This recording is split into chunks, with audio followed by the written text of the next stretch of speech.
Okay. Now he moves his B pawn up. He's going to try to create a situation over here on the queen side of the board that I'll have to address. Right now I'm not concerned about it because that pawn is a long way away from my king or any other valuable piece, so I'm just going to ignore that. And now I'm going to bring my H pawn up and try to continue with my attack on the king side. He goes ahead and takes my C pawn. Now I could take it now, or I can wait another move before taking it, which I do, because once again, even if he takes my D pawn, that's still not a threat to me yet, and this is definitely helping my attack now that I can bring my H pawn down and threaten his G3 pawn. So he goes ahead and takes my D pawn. Now I do need to address this. His next move is going to be to take E6 here and put me in check. So instead of losing another pawn, might as well take it now. White has nothing after that to follow up with. He did take 2 pawns for 1, but that didn't really do much to help White's attack against my king. Brings his rook over here to the C file. He's now obviously going to put it here onto C7, put me in check, and he's going to continue with his attack that way. Now this is kind of a key move.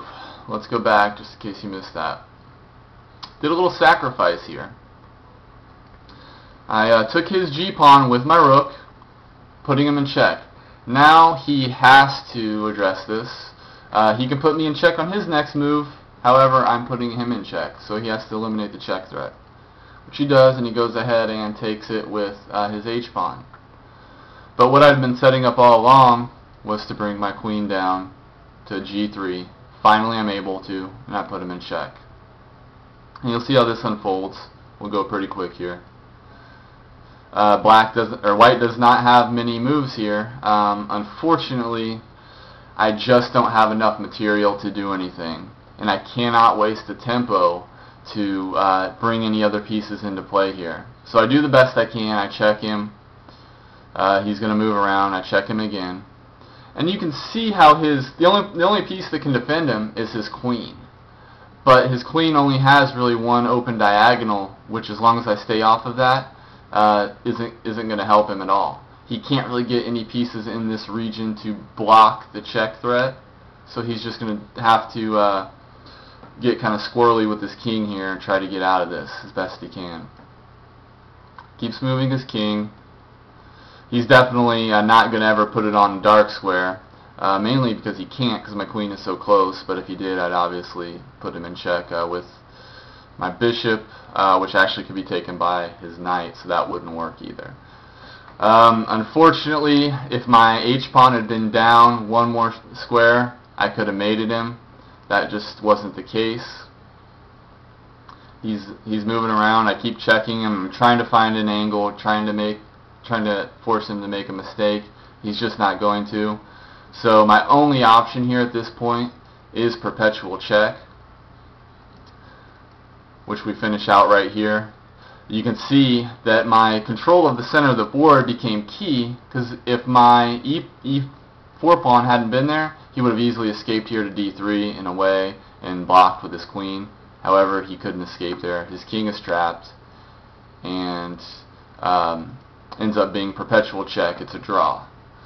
Normally, I don't annotate drawn games because I don't feel that there's helpful as obviously a game where I win. However, being that I am black, a drawn game is more acceptable than if you're white, because you're at a slight disadvantage being black. Also, you can see that from really the beginning of the game I was down in material, and white, I'm sorry, barely managed to escape with a draw there. So he would have been mated, because you would have seen if my H3 pawn had been, or my H pawn had been to H3, he would have easily been mated. So I was very close to mating him still. You can imagine if I was playing a human player, any slight mistake there, and that would have been a recipe for mate. Another thing to mention about that is the fact that I'm so used to playing white. White did have a chance to nullify my threats there, but he continued to try to capture material and develop his mating net on my king. If he just brought his queen over at any point, he would have lost the tempo, but he could have defended. Unfortunately, computers are not very good at defensive prophylactic moves like that, so it was never really thinking along those lines. It just thought gain material, trade material, and get to the end game where it's going to have a decisive advantage over me. But because it didn't do that, it gave me that window, and finally my plan from the very beginning of the game, get my queen down here, paid off, and I got a draw out of this game. So you may not see too many more drawn games from me. I do actually draw quite frequently, but this was the only time that I really felt that there was any educational value to it. So I hope you enjoyed the game, and thanks for watching.